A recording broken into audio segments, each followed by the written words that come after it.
Teman-teman, akhir-akhir ini kita sering sekali mendengar berita mengenai menteri-menteri yang kurang capable dalam mengemban tugasnya. Seperti yang terbaru yaitu Menteri Kominfo Budi Ari yang dianggap tidak capable karena terjadi peretasan terhadap pusat data nasional sementara yang seharusnya menjadi tanggung jawab dari Kominfo. Kalau kita lihat lagi sebelumnya, banyak loh menteri-menteri yang problematik di era pemerintahan saat ini. Seperti misalnya ada Edi Prabowo yang korupsi ekspor benih lobster. Lalu ada juga Juliari Batubara yang korupsi bansos COVID-19.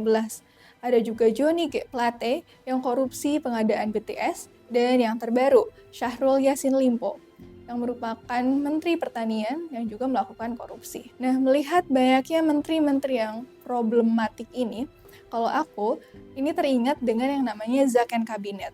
Zaken Kabinet sendiri merupakan kabinet yang isinya adalah orang-orang ahli yang kompeten di bidangnya, yang bukan sekedar perwakilan dari partai politik tertentu.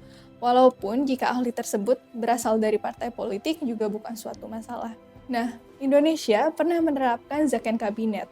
Yang pertama itu di Kabinet Natsir tahun 1950 hingga 1951, lalu di Kabinet Wilopo tahun 1952 hingga 1953, dan di Kabinet Juanda di tahun 1957 hingga 1959. Nah, kabinet tersebut dianggap berhasil karena Kabinet Juanda itu berhasil membentuk Dewan Nasional, lalu memberantas PRRI Permesta, mengadakan musyawarah nasional, mencetuskan deklarasi Juanda, dan memperbaiki kondisi ekonomi dengan meningkatkan produksi padi dan gula.